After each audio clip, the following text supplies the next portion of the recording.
स्वागत है दोस्तों आप सभी का आपके अपने यूट्यूब चैनल पिरूपकर पर। तो दोस्तों आ जाइए सभी लोग।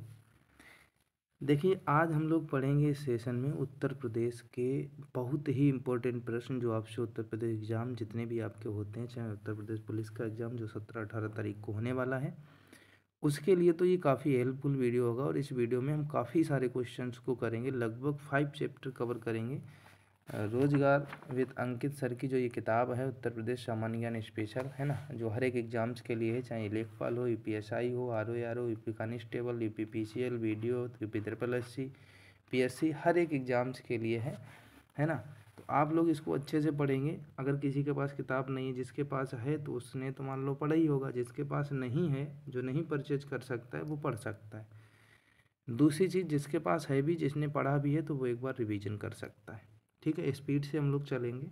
सबसे पहला प्रश्न है, उत्तर प्रदेश की सीमा से कुल कितने राज्यों और केंद्र शासित प्रदेशों की सीमा स्पर्श करती है? तो हर कोई जानता है, अगर राज्य और केंद्र शासित दोनों लगा मिले, अगर आपसे सिर्फ इतना कहा जाता कि उत्तर प्रदेश की जो सीमा है कितने राज्यों से लगती है, तो आप आंसर करते 8।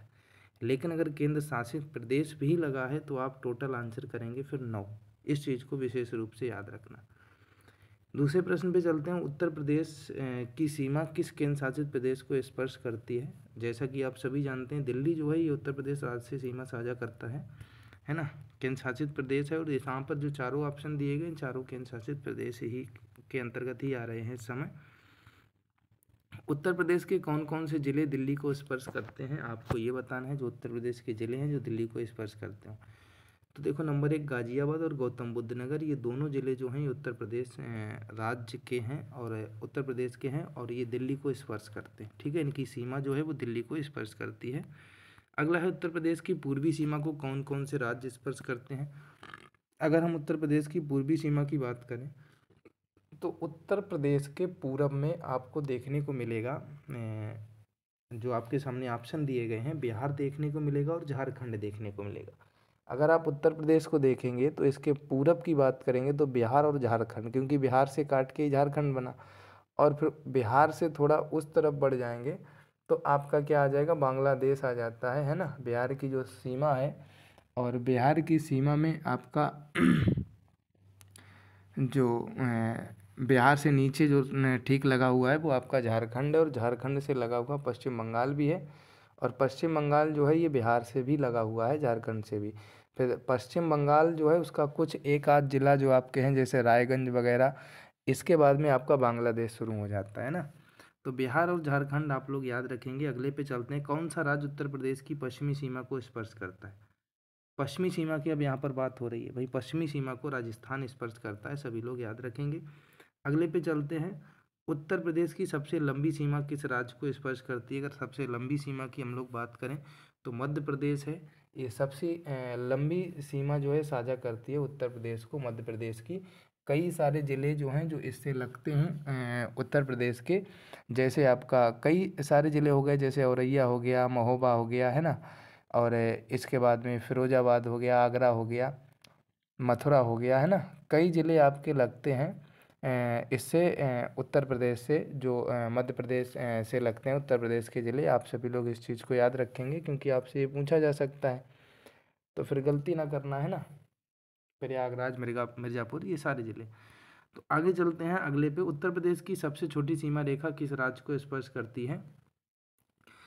8 नंबर प्रश्न की अगर हम लोग बात करेंगे तो हिमाचल प्रदेश सही आंसर आपका रहेगा। नेक्स्ट पे चलते हैं, उत्तर प्रदेश का एकमात्र जिला जो हिमाचल प्रदेश को स्पर्श करता है, कौन सा जिला है? तो भाई सहारनपुर है। सहारनपुर जिला जो है ये उत्तर प्रदेश का एकमात्र जिला है जो हिमाचल प्रदेश को स्पर्श करता है। अगले पे चलते हैं, सहारनपुर कितने राज्यों की सीमा स्पर्श करती है? सहारनपुर को तो सभी लोग याद रखेंगे, सहारनपुर से जो राज्य हैं वो 3 राज्य हैं। कौन कौन से? हिमाचल प्रदेश, उत्तराखंड और हरियाणा, ये 3 राज्य की सीमा स्पर्श करती है सहारनपुर से। उत्तर प्रदेश का वह जिला जो 4 राज्यों को स्पर्श करता है, अब वह जिला कौन सा है? तो सोनभद्र है। सोनभद्र जो है ये उत्तर प्रदेश का जिला है, और ये 4 राज्यों को स्पर्श करता है। इस चीज़ को आप सभी लोग याद रखेंगे, जो सोनभद्र है। कोई भी गलती नहीं करेगा, अगर एग्जाम में प्रश्न आ जाता है तो सारे लोग याद रखेंगे, ठीक है, सोनभद्र को। आगे चले नेक्स्ट प्रश्न पर, उत्तर प्रदेश का कौन सा जिला 3 ओर से मध्य प्रदेश से घिरा हुआ है? कौन सा जिला है जो 3 ओर से मध्य प्रदेश से घिरा हुआ है? उत्तर प्रदेश का जिला है जो कि है ललितपुर। नेक्स्ट प्रश्न पे चलते हैं। एकमात्र देश उत्तर प्रदेश की सीमा को स्पर्श करता है वो कौन सा है? तो आंसर रहेगा नेपाल। ठीक है, नेपाल देश जो है उत्तर प्रदेश की सीमा को स्पर्श करता है। उत्तर प्रदेश के कितने जिले नेपाल को स्पर्श करते हैं? अगर 15 नंबर प्रश्न पे आते हैं तो 7 जिले नेपाल को स्पर्श करते हैं। उत्तर प्रदेश और हरियाणा के बीच सीमा बनाने वाली नदी जो है वो कौन सी है? तो आंसर रहेगा भाई यमुना जो है ये सीमा बनाती है उत्तर प्रदेश और हरियाणा। उत्तर प्रदेश का सर्वाधिक क्षेत्रफल वाला जिला अगर आपसे पूछा जाए तो आंसर क्या रहेगा? लखीमपुर खीरी रहेगा, और लखीमपुर खीरी में ही दुधवा नेशनल पार्क है, इसको भी याद रखना। उत्तर प्रदेश का सबसे कम क्षेत्रफल वाला जिला अगर आपसे पूछा जाता है तो सही आंसर क्या रहेगा? हापुड़ जो है सबसे कम क्षेत्रफल वाला जिला है उत्तर प्रदेश का। नेक्स्ट है, उत्तर प्रदेश के कितने जिले बिहार को स्पर्श करते हैं? 19 नंबर प्रश्न की अगर हम बात करें तो भाई 7 जिले जो हैं स्पर्श करते हैं। अगला है, उत्तर प्रदेश के कितने जिले हरियाणा को स्पर्श करते हैं? बताइए, जो हरियाणा को स्पर्श करते हैं तो आंसर रहेगा भाई 6।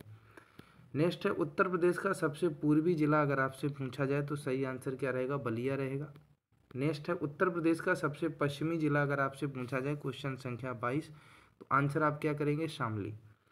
उत्तर प्रदेश का सबसे उत्तरी जिला अगर आपसे पूछा जाता है तो आंसर आप करेंगे सहारनपुर, ये सबसे उत्तरी जिला है। अगला है, उत्तर प्रदेश का सबसे दक्षिणी जिला अगर आपसे पूछा जाता है क्वेश्चन नंबर 24 तो आंसर क्या करेंगे? सोनभद्र जो है ये सबसे दक्षिणी जिला है। अगला है, उत्तर प्रदेश के सबसे पश्चिमी बिंदु को स्पर्श करने वाला राज्य, जो पश्चिमी बिंदु को स्पर्श करता है तो आपका हरियाणा है। निम्न में से किस जिले की सीमा नेपाल से लगती है? आपसे अगर ये पूछा जाए किस जिले की सीमा नेपाल से लगती है तो आंसर रहेगा महाराजगंज।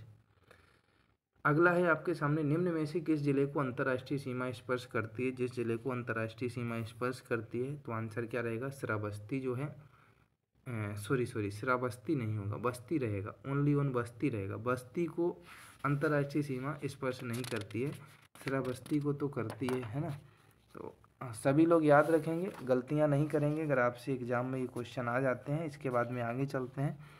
अब हमारा रहेगा नंबर 1 फिर से प्रश्न, उत्तर प्रदेश के किस जिले में सबसे कम वर्षा होती है? आपसे अगर ये पूछा जाए तो सबसे कम अगर वर्षा की हम लोग बात करते हैं तो भाई मथुरा जो है ये सबसे कम वर्षा होती है, मथुरा में। क्षेत्रफल की दृष्टि से उत्तर प्रदेश का भारत के राज्यों में स्थान अगर पूछा जाए उत्तर प्रदेश का तो भैया कितने नंबर पे आता है? चौथे नंबर पे आता है। कितने पे आता है? नंबर 1 पर राजस्थान आ जाता है। ठीक है, ये चौथे नंबर पे आता है। आगे चले, लखनऊ की सीमा किसे स्पर्श नहीं करती है? अगर हम लोग बात करें लखनऊ की सीमा जो स्पर्श नहीं करती तो बलिया।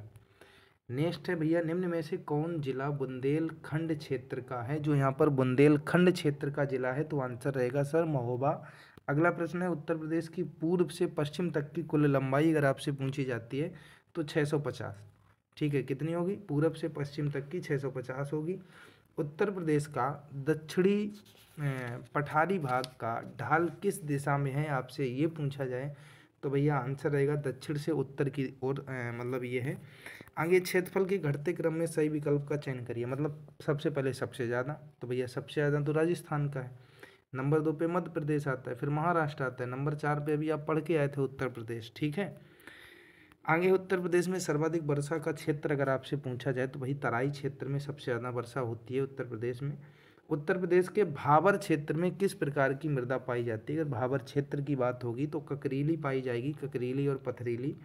निम्न जिलों में क्षेत्रफल में सबसे छोटा कौन सा है? जो आपके सामने जिले दिए गए हैं इसमें छोटा बताना है। वाराणसी जो आपका है ये छोटा है, जो आपके सामने जिले दिए गए हैं। उत्तर प्रदेश का क्षेत्रफल देश के कुल क्षेत्रफल का कितना है अगर आपसे पूछा जाए तो सही आंसर कितना रहेगा? 7.3%। और अभी एक आया था, निम्न जिलों में क्षेत्रफल में सबसे छोटा। वैसे तो सबसे छोटा अगर पूरे उत्तर प्रदेश में बात करेंगे तो हापुड़ है, लेकिन जो आपको ऑप्शन दिए गए थे उसमें से पूछा जा रहा था। ठीक है, अगला है, उत्तर प्रदेश की जलवायु है कितनी है? आपको मतलब उत्तर प्रदेश की जलवायु कैसी है? तो सही आंसर क्या रहेगा? उष्णकटिबंधीय और मानसूनी। ठीक है, आगे चलो, बुंदेलखंड क्षेत्र में ग्रीष्म ऋतु में सर्वाधिक औसत तापमान होने का कारण क्या होता है? आपको ये बताना है। जो भी कारण होता हो आपके हिसाब से 13 नंबर प्रश्न का आंसर। तो सही आंसर क्या होगा? कर्क रेखा से निकट होने के कारण ऐसा होता है। आगे चलो, उत्तर प्रदेश में सबसे कम गर्मी किस जिले में पड़ती है? जहाँ पर भी सबसे कम गर्मी पड़ती है वो आपका जिला है बरेली। ठीक है। जिसके यहाँ पर ज़्यादा गर्मी पड़े वो बरेली में जा सकता है। प्रदेश में सर्वाधिक वर्षा किस जिले में होती है? अगर सबसे ज़्यादा वर्षा की हम लोग बात करें तो सबसे अधिक वर्षा आपकी होती है गोरखपुर में, सबसे कम वर्षा मथुरा में, ठीक है। उत्तर प्रदेश में सर्वाधिक औसत वार्षिक वर्षा वाला जो क्षेत्र है, औसत वार्षिक वर्षा वाला अगर आपसे क्षेत्र पूछ लिया जाए तो आप आंसर क्या करेंगे? तराई क्षेत्र, जैसा कि अभी पीछे भी बता के आए थे। अगला प्रश्न है, प्रदेश में भाबर और तराई क्षेत्र का विस्तार आपसे पूछा जाए, भाबर और तराई क्षेत्र का विस्तार, तो देखो चारों ऑप्शन देखने की जरूरत ही नहीं है, क्योंकि बी आंसर जो है ये सही है, पूर्व में देवरिया से लेकर के पश्चिम में सहारनपुर तक, ठीक है, भाबर और तराई क्षेत्र। अगला है, तराई क्षेत्र की मुख्य पैदावार है, भाई जो तराई क्षेत्र है उसकी मुख्य पैदावार क्या है? तो सही आंसर क्या रहेगा? धान, गेहूं, गन्ना, बी आंसर आपका सही रहेगा। डी इसलिए नहीं है क्योंकि इसमें था नहीं, इकट्ठे चारों ऑप्शन नहीं थे। उत्तर प्रदेश का सबसे ठंडा महीना, तो भाई उत्तर प्रदेश का जैसे अभी आपके सामने आया होगा भाई, जनवरी माह में यहाँ पर ठंड की तो हद ही पार हो गई थी, आप सभी को पता है। आगे चलो भाई, प्रदेश में सर्वाधिक वर्षा होती है, प्रदेश में सर्वाधिक वर्षा की बात करें तो दक्षिणी पश्चिमी मानसून से होती है। आगे चलो, प्रदेश में अरब सागर मानसून से वर्षा होती है। 21 नंबर अगर हम लोग प्रश्न की बात करें तो सही आंसर क्या रहेगा भाई? दक्षिण के पठारी भाग में, ठीक है। आगे चलो भाई, अगला है, उत्तर प्रदेश का कौन सा क्षेत्र आद्य कल्प की प्राचीनतम शहरों से निर्मित है? 22 नंबर प्रश्न की बात करेंगे तो बुंदेलखंड सही आंसर होगा। अगला है, भूगर्भिक दृष्टि से उत्तर प्रदेश भाग है, अगर भूगर्भिक दृष्टि से देखेंगे तो भैया गोंडवाना लैंड का भाग होता है। नेक्स्ट है, उत्तर प्रदेश की मध्य मैदानी क्षेत्र का ढाल है, अगर उत्तर प्रदेश के मध्य मैदानी क्षेत्र के ढाल की बात करेंगे तो उत्तर पश्चिम से दक्षिण पूर्व की ओर है। अगला है, लाल मिट्टी पाई जाती है, अगर हम लोग इस बात को करें लाल मिट्टी पाई जाती है तो भैया मिर्ज़ापुर झांसी में पाई जाती है।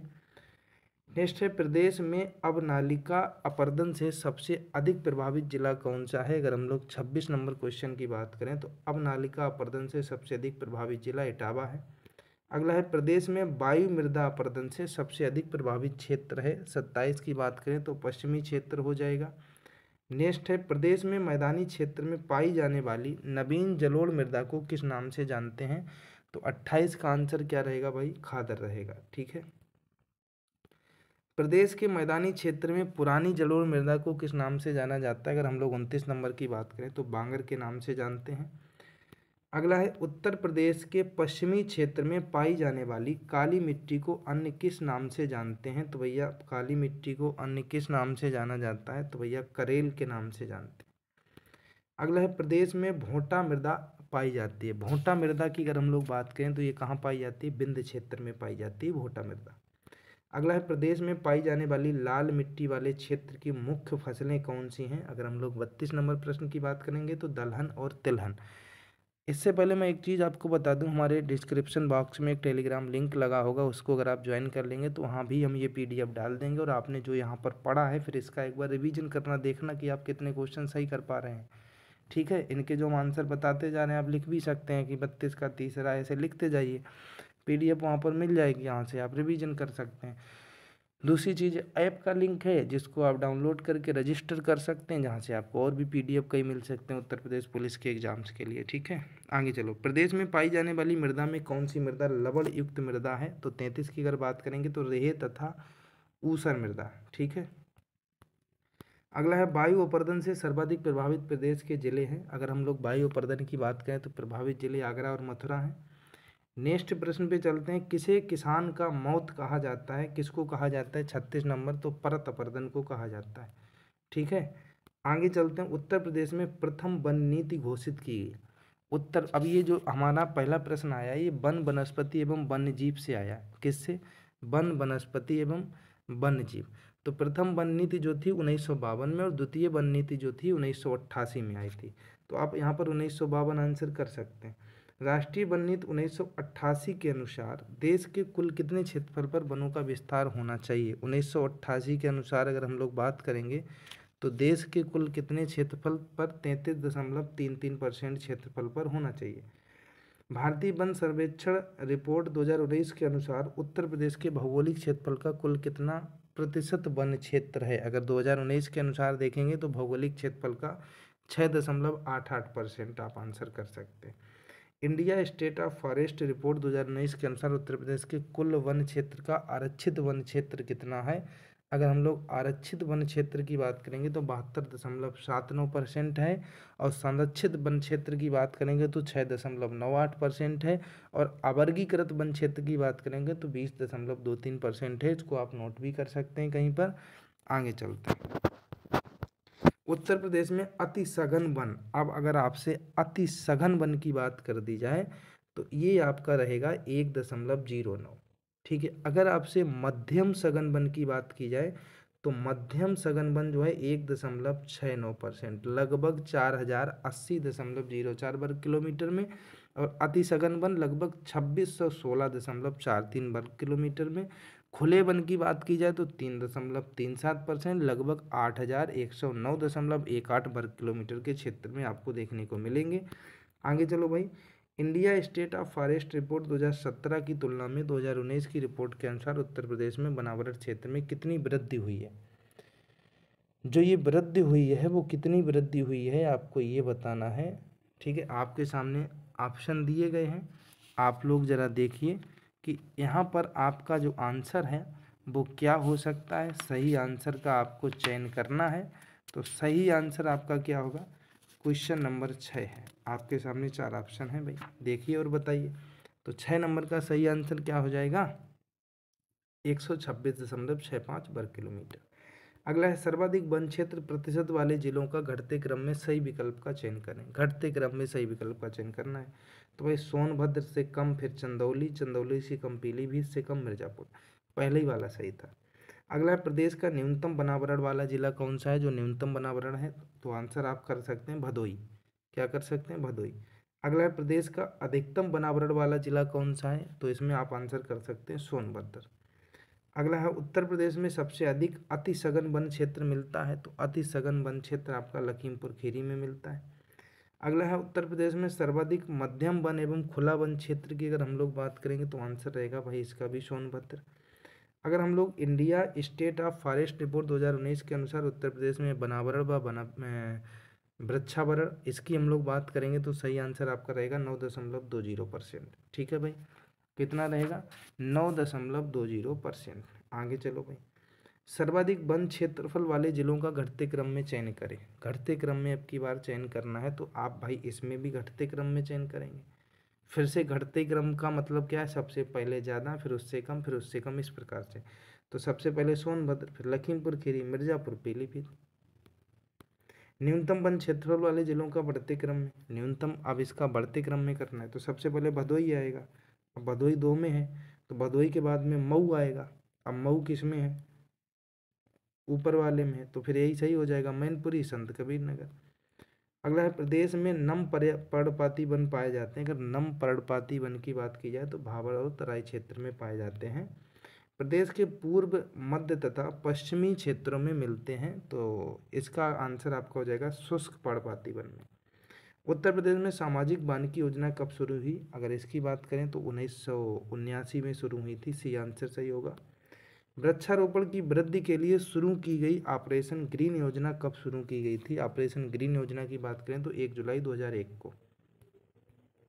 अगला वन प्रशिक्षण संस्थान की स्थापना 1988 में। वन प्रशिक्षण संस्थान की बात की जाए तो भाई कानपुर आंसर करेंगे। ठीक है। खेल के सामान के निर्माण के लिए प्रसिद्ध है। जो खेल के सामान जहाँ पर बनते हैं, जैसे मेरठ, खेल के सामान की बात करें जैसे बल्ला हो गया, स्टंप हो गए, ये चीज़ें तो मेरठ में बनते हैं। लकड़ी के खिलौनों के निर्माण का प्रसिद्ध केंद्र, लकड़ी के खिलौने सोनभद्र और वाराणसी में बनते हैं, यानी डी वाला सही होगा, सोनभद्र और वाराणसी। अगला है कागज निर्माण का प्रमुख केंद्र। अगर कागज निर्माण का प्रमुख केंद्र पूछा जाएगा तो सहारनपुर आप आंसर कर देंगे। आगे मिर्जापुर, झांसी, सहारनपुर, बरेली किसके लिए प्रसिद्ध है। ये भाई किसके लिए प्रसिद्ध हैं, तो चीनी मिट्टी के खिलौने और बीड़ी के लिए ये प्रसिद्ध हैं। ज्वालापुर, नजीबाबाद, बरेली किसके लिए प्रसिद्ध हैं। तो भाई ये मेरे किसके लिए प्रसिद्ध हैं, माचिस के लिए, फर्नीचर के लिए, कत्था, बेंत, प्लाईवुड, इन सभी के लिए प्रसिद्ध हैं ज्वालापुर, नजीबाबाद, बरेली। ठीक है। बखीरा पक्षी विहार अगर आपसे पूछा जाए, ये पे बहुत इंपॉर्टेंट है, आपसे पूछा भी जा सकता है, तो संत कबीर नगर आप आंसर कर देंगे, बखीरा पक्षी विहार। अगला है सुरहा ताल पक्षी विहार अवस्थित है। सुरहा ताल की अगर हम लोग बात करेंगे तो बलिया में। अगला है प्रदेश में सर्वप्रथम किस पक्षी विहार की स्थापना की गई। तो सर्वप्रथम की अगर हम लोग बात करें तो आंसर आपका क्या रहेगा, नवाबगंज पश्चिम बिहार। ठीक है, क्या रहेगा, नवाबगंज पश्चिम बिहार। प्रदेश का सबसे छोटा वन्यजीव विहार कौन सा है, जो सबसे छोटा वन्यजीव विहार है, तो आपका आंसर रहेगा महावीर स्वामी वन्यजीव विहार ललितपुर, आपका सही आंसर रहेगा। निम्न में से कौन सा वृक्ष पर्यावरणीय संकट उत्पन्न करता है, तो ये तो सबको ही जानता है, यूकेलिप्टस, जिसको हम लोग सफेदा कहते हैं, क्योंकि ये पर्यावरण के लिए संकट है। राज्य में एक बब्बर शेर सफारी स्थापित किया गया है। बब्बर शेर सफारी की बात करें तो इटावा में, जिसको हम लोग लाइन सफारी भी बोलते हैं, है ना। प्रदेश में नवाबगंज पश्चिम बिहार कहाँ स्थित है, अगर हम लोग नवाबगंज पश्चिम बिहार की बात करेंगे तो गाजियाबाद, है ना। कई लोग नवाबगंज देख के लखनऊ मत लगा देना। ठीक है, उत्तर प्रदेश का एकमात्र राष्ट्रीय उद्यान, ठीक है, तो दुधवा राष्ट्रीय उद्यान, जैसा कि अभी आपको बता के आए थे, जो कि लखीमपुर खीरी में है। अगला है दुधवा राष्ट्रीय उद्यान स्थित है, अभी मैंने आपको बता दिया, पीलीभीत व लखीमपुर खीरी जिले में। आप ये आंसर करेंगे इसका पहला वाला। दुधवा राष्ट्रीय उद्यान को राष्ट्रीय उद्यान का दर्जा कब प्रदान किया गया था, जो दुधवा राष्ट्रीय उद्यान है, इसको राष्ट्रीय उद्यान का दर्जा जो था ये 1977 में प्रदान हुआ था। कब हुआ था, 1977। अगला है प्रदेश का सबसे बड़ा वन्यजीव विहार, अगर हम लोग बात करें तो आपका हस्तिनापुर वन्यजीव विहार है। ठीक है, आगे चलो भाई, अगला है प्रदेश में सर्वप्रथम 1957 किस वन्यजीव विहार की स्थापना की गई, तो किस वन्यजीव विहार की स्थापना की गई थी, चंद्रप्रभा वन्यजीव विहार, जो आपका पहला वाला सही हो जाएगा। आगे चलते हैं, नेक्स्ट आपका प्रदेश का सबसे छोटा पक्षी विहार, अगर हम लोग बात करें तो पटना पक्षी विहार। ठीक है, आगे चलो, सुहेलवा वन्यजीव विहार कहाँ पर स्थित है, तो श्रावस्ती बलरामपुर में है। आगे चलो भाई, नेक्स्ट है सोहोगी बरवा वन्यजीव विहार, ये कहाँ पर है, तो महाराजगंज, आप लोग इसके लिए आंसर करेंगे। अगला है लाख बहुसी पक्षी विहार, ये आपका भाई कहाँ पे है, तो भाई कन्नौज आंसर करेंगे। ठीक है, आगे चलो भाई, पार्वती अरंगा पक्षी विहार स्थित है, ये पार्वती अरंगा पक्षी विहार कहाँ पर है, गोंडा में। ठीक है भाई, गोंडा में है। अगला है शहीद अशफाक उल्ला खां प्राणी उद्यान, जो चिड़ियाघर है, ये कहाँ पे है, तो भैया गोरखपुर में है ना। आगे चलो भाई, प्रदेश में मयूर संरक्षण केंद्र स्थापित किया जा रहा है, तो प्रदेश में मयूर संरक्षण केंद्र कहाँ पर स्थापित किया जा रहा है, क्योंकि आपने देखा होगा मोरों की संख्या घट रही है, तो और मोरों का सबसे ज़्यादा मोरों का वर्णन कहाँ से होता है, मथुरा के वृंदावन से, तो इसलिए इसका संरक्षण केंद्र भी कहाँ पर बनाया जा रहा है, मथुरा के वृंदावन में। अगला है भारत का प्रथम नाइट सफारी पार्क स्थापित किया गया, तो ग्रेटर नोएडा, आप आंसर कर सकते हैं। आगे हम लोग पढ़ेंगे नदी परियोजना, झील, सिंचाई, इनसे जुड़े हुए प्रश्न जो हमारे उत्तर प्रदेश से जुड़े हुए हैं, जैसे कई परियोजनाएं हैं, जैसे अर्जुन बांध परियोजना, घाघरा नहर, है ना, रानी लक्ष्मीबाई बांध नहर, इस प्रकार की जो कई सारी परियोजनाएं हैं। इसके अलावा भी पेयजल परियोजनाएं हैं, नहरें हैं, इनके बारे में, इनसे जुड़े हुए क्वेश्चन, झीलों से जुड़े हुए क्वेश्चन, ठीक है, ये सारे हम लोग इसमें पढ़ने वाले हैं आगे से। अगला क्या है प्रश्न, सबसे पहले जो भी चैप्टर हमने बताया, उत्तर प्रदेश की सबसे लंबी नहर कौन सी है, तो शारदा नहर जो है ये उत्तर प्रदेश की सबसे लंबी नहर है।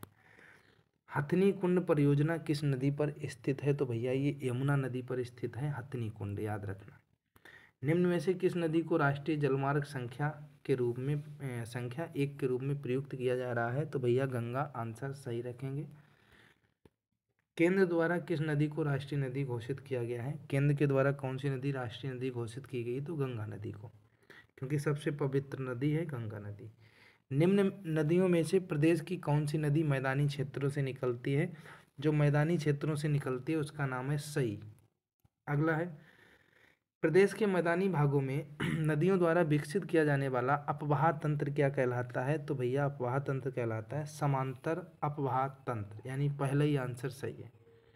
निम्न में से कौन उत्तर प्रदेश की पेयजल परियोजना है, जो उत्तर प्रदेश की पेयजल परियोजना है, तो आंसर रहेगा गोकुल बैराज परियोजना। ठीक है, क्या रहेगा, गोकुल बैराज परियोजना। अगला है निम्न में से कौन सी यमुना की सहायक नदी नहीं है, जो यमुना की सहायक नदी नहीं है वो आपकी है कल्याणी। आगे चलते हैं, गंगा नदी उत्तर प्रदेश में प्रवेश करती है, कहाँ से करती है, तो भाई बिजनौर से करती है, याद रखें। अगला है गंगा नदी उत्तर प्रदेश के कितने जिलों से होकर बहती है, तो आपका रहेगा भाई 28 जिलों से होकर के बहती है। अगला है प्रदेश की सबसे पुरानी नहर, आप 12 नंबर की बात करेंगे तो पूर्वी यमुना नहर आपका सही आंसर रहेगा, सबसे पुरानी नहर है। प्रदेश की सबसे पुरानी नहर पूर्वी यमुना नहर है। उत्तर प्रदेश में सिंचाई का सबसे बड़ा स्रोत, अब देखो 14 नंबर प्रश्न की बात करें तो नलकूप जो है ये सबसे बड़ा स्रोत माने जाते हैं, ठीक है। आगे, निम्न में से किस नदी के तट पर गोरखपुर स्थित है? जिस पर गोरखपुर स्थित है तो राप्ती नदी पर, याद रखिएगा। अगला है, निम्नलिखित में से कौन सा शहर गंगा नदी के तट पर स्थित है? तो भाई यहाँ पर कन्नौज दिया गया है तो आंसर कन्नौज कर देंगे क्योंकि कन्नौज में गंगा नदी है। अगला है, यमुना नदी उत्तर प्रदेश में प्रवेश करती है। भाई यमुना नदी उत्तर प्रदेश में प्रवेश करती है सहारनपुर से, ठीक है। निम्न में से कौन सा शहर यमुना नदी के तट पर स्थित है? तो यहाँ पर आपके सामने दिए गए हैं 4 ऑप्शन। सही आंसर क्या सही रहेगा इसका? हमीरपुर सही रहेगा। अगला है, फुलहर झील भारत के किस राज्य में स्थित है? भाई उत्तर प्रदेश में स्थित है क्योंकि उत्तर प्रदेश का जीके ही पढ़ रहे हैं। गोविंद वल्लभ पंत सागर कहाँ स्थित है? तो भैया सोनभद्र में स्थित है गोविंद वल्लभ पंत सागर। निम्न में से किस नदी का तटवर्ती क्षेत्र अवनालिका क्षरण के लिए प्रसिद्ध है? वो आपको बताना है, तो चंबल आपका आंसर बिल्कुल सही रहेगा। निम्न नगरों में कौन गंगा के दाहिने किनारे पर नहीं है? जो गंगा के दाहिने किनारे पर नहीं है तो वो रहेगा वाराणसी, बाद बाकी सारे गंगा के दाहिने किनारे पर हैं। यमुना नदी प्रदेश के कितने जिलों से होकर के बहती है? तो भाई 20 जिले हैं जिन जिलों से होकर के यमुना नदी बहती है। अगला है, रामगंगा और गंगा नदी का संगम कहाँ पर होता है? तो भैया कन्नौज के निकट ही होता है रामगंगा और गंगा नदी का संगम। निम्नलिखित में से कौन सी नदी उत्तर दिशा में नहीं बहती है? जो उत्तर दिशा में नहीं बहती है वो है गंडक। अगला है, रानी लक्ष्मीबाई बांध अवस्थित है। तो रानी लक्ष्मीबाई बांध जो है ये आपका बेतवा नदी पर है। कहाँ पर है भाई मेरे? बेतवा नदी पर। अर्जुन बांध नहर से लाभान्वित जो जिला है वो आपका हमीरपुर है, ठीक है। आगे है, निम्न में से कौन सा बांध बेतवा नदी पर बनाया गया है? तो जो बेतवा नदी पर बनाया गया है तो उसका नाम है राजघाट बांध। क्या नाम है? राजघाट बांध। आगे, परीक्षा बांध किस नदी पर स्थित है? अगर हम लोग परीक्षा बांध की बात करें तो ये बेतवा पर है, परीक्षा बांध, ठीक है भाई। आगे, शारदा नदी किस जिले से उत्तर प्रदेश में प्रवेश करती है? तो हम लोग बात करेंगे पीलीभीत, ठीक है। आगे चलो भाई, रामनगरी अयोध्या किस नदी के किनारे स्थित है? अगर हम लोग रामनगरी अयोध्या की बात करें तो सरयू नदी के किनारे। गोमती नदी का उद्गम कहाँ से होता है? अगर हम लोग गोमती नदी के उद्गम की बात करें तो फुलर झील या गोमत ताल से होता है। आगे भाई, पवित्र शालिग्राम पत्थर किस नदी में पाए जाते हैं? जो शालिग्राम है वो आपके किस नदी में पाए जाते हैं आपको ये बताना है, तो सही आंसर रहेगा गंडक नदी में पाए जाते हैं। बिहार जलप्रपात किस नदी पर स्थित है? तो भैया टोंस नदी पर स्थित है। आगे चलो, गाजियाबाद किस नदी के किनारे स्थित है? तो भैया गाजियाबाद की अगर हम बात करें तो हिंडन नदी के किनारे स्थित है। क्या हिंडोन लिखा है, इसको हम लोग हिंडन भी कह सकते हैं। पूर्वी यमुना नहर का निर्माण सर्वप्रथम किसने कराया? अगर हम पूर्वी यमुना नहर की बात करें तो निर्माण कराने वाले जो थे वो थे शाहजहां, ठीक है। आगे भाई, आगरा नहर को किस नदी से निकाला गया है? तो भैया आगरा नहर को जिस नदी से निकाला जाएगा वो नदी है यमुना नदी, क्योंकि आगरा जो है यमुना नदी के किनारे ही बसा है तो फिर यमुना नदी से ही निकाला जाएगा। आगे चलो, बाण सागर परियोजना किस नदी पर स्थित है? अगर हम लोग 38 नंबर की बात करें तो सोन नदी पर स्थित है। नेक्स्ट है, कानपुर नगर को पेयजल उपलब्ध कराने के लिए किस बैराज का निर्माण किया गया है? तो भैया लवकुश बैराज आपका सही आंसर रहेगा। लवकुश बैराज का निर्माण किस नदी पर किया गया है? तो भैया कानपुर में तो आप जानते ही हैं कि गंगा नदी है तो गंगा नदी पर ही किया गया होगा। मेजा जलाशय का निर्माण किस नदी पर किया गया है? तो भैया बेलन नदी पर किया गया है।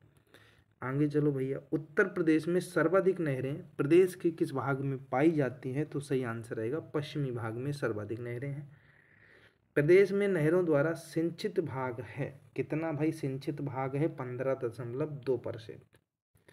अगला है, प्रदेश में नलकूपों द्वारा सिंचित क्षेत्र है। जो नलकूपों द्वारा सिंचित क्षेत्र है 74.9%।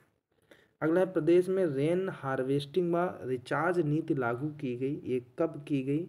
रेन हार्वेस्टिंग और रिचार्ज नीति, तो सही आंसर रहेगा 2001 में।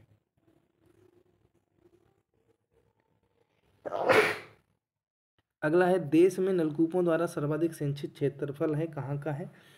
तो उत्तर प्रदेश में। आंसर आपका क्या रहेगा, उत्तर प्रदेश में। आगे चलते हैं भाई, धसान नहर किस नदी पर स्थित है, तो आंसर रहेगा बेतवा नदी पर। ठीक है भाई। अगला है, किस बैराज को नया ताजे वाला बैराज के नाम से भी जाना जाता है, तो हथनी कुंड बैराज को जाना जाता है। आगे चलो भाई मेरे, केन नहर संयुक्त परियोजना है, किसकी है, तो आंसर रहेगा उत्तर प्रदेश और मध्य प्रदेश की ये एक संयुक्त परियोजना है।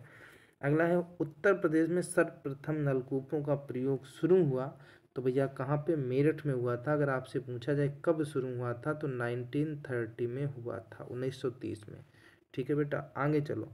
माता टीला बहुउद्देशीय परियोजना किस नदी पर है, तो 52 आंसर सही रहेगा भाई मेरे, बेतवा नदी पर। किस नदी पर है, तो बेतवा नदी पर। इसके बाद में जो हम लोग प्रश्न पढ़ेंगे वो कृषि से जुड़े हुए पढ़ेंगे, जलवायु से जुड़े हुए, कहाँ की जलवायु कैसी है, जैसे कहाँ पर तंबाकू होती है, कहाँ पर कपास होता है, मक्का, अरहर, गन्ना, बाजरा, धान, चना, जो भी गेहूँ, जो भी फसलें हैं, रबी खरीफ की फसलें, जायद की फसलें, मूंगफली, अफीम, जूट, है ना, ये सारी फसलें हो गई, कहाँ पर कौन सी फसल किस प्रकार से क्या कुछ, ये सारे प्रश्न हम लोग यहाँ पर पढ़ने वाले हैं। आगे जो हमारे प्रश्न होंगे, और ये 5वां चैप्टर है शायद, इसके बाद में फिर हम लोग आगे दूसरी जो क्लास करेंगे उत्तर प्रदेश जीके की, उसमें भी लगभग 5 चैप्टर है ना, 2-3 क्लासों में हम लोग पूरा उत्तर प्रदेश का जीके कंप्लीट करेंगे। तो ये 5वां चैप्टर है आज का। ये क्या है भाई, हर चैप्टर में लगभग 40 प्रश्न के आसपास हैं। इसमें अभी पीछे वाले चैप्टर में तो लगभग 52 थे, और इसमें भी 38 या 40 के आसपास प्रश्न होंगे। उत्तर प्रदेश में शस्य जलवायु क्षेत्रों की संख्या कितनी है, तो भाई 9 है, सभी लोग याद रखेंगे। आगे चलो भाई, उत्तर प्रदेश की प्रमुख फसल कौन सी है, जो भाई उत्तर प्रदेश की प्रमुख फसल तो सभी जानते हैं, गेहूँ। वैसे होती तो उत्तर प्रदेश में धान भी है, मक्का भी, गन्ना भी, लेकिन प्रमुख फसल आपकी क्या करेंगे आप लोग, गेहूँ करेंगे, है ना। उत्तर प्रदेश की सबसे महत्वपूर्ण नकदी फसल की अगर हम लोग बात कर देंगे, तो भैया गन्ना आ जाएगा। नकदी फसल उत्तर प्रदेश की गन्ना है। निम्न में से किस फसल का उत्तर प्रदेश भारत में सर्वप्रथम उत्पादक है, तो भैया गेहूं का ही सबसे ज़्यादा उत्पादक है। प्रति हेक्टेयर की दर से पूछा जाएगा तो पंजाब चले जाएंगे।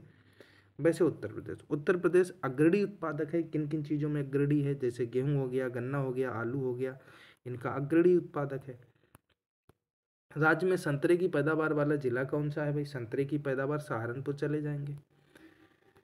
प्रदेश में कुल कितने पारिस्थितिकी क्षेत्रों को बांटा गया है, जो प्रदेश है इसको पारिस्थितिकी क्षेत्र जो बांटे गए हैं 20 क्षेत्रों में बांटा गया है। अगला है, भारत वर्ष में प्रथम कृषि विश्वविद्यालय की स्थापना की गई, तो प्रथम कृषि विश्वविद्यालय जो आपका ये पंतनगर। आगे चलेंगे भाई, उत्तर प्रदेश का प्रमुख वाणिज्य फसल जो है वो कौन सा है, भाई गन्ना, है ना। वाणिज्य फसल की बात करेंगे तो गन्ना है। आंवले का सर्वाधिक उत्पादन करने वाला जिला अगर हम लोग बात करें, तो आंवले का सबसे ज़्यादा उत्पादन प्रतापगढ़ में होता है। कहाँ पे होता है, प्रतापगढ़। अगला है, उत्तर प्रदेश में सीमांत कृषक किन्हें कहा गया है, जो सीमांत कृषक हैं ये कहा गया है 1 हेक्टेयर से कम भूमि वालों को, जिनकी भूमि 1 हेक्टेयर से कम है उनको सीमांत कृषक। गेहूं के अधिकतम उत्पादन वाला राज्य कौन सा है, जो गेहूं के अधिकतम उत्पादन, जैसा कि भी जाना था उत्तर प्रदेश।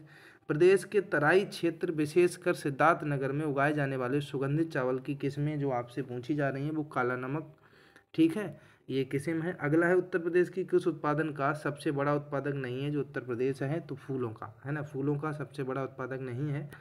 आगे कृषि श्रम उत्पादकता सर्वाधिक है। कृषि श्रम उत्पादकता की बात करें तो पश्चिमी उत्तर प्रदेश में देखने को मिलेगी।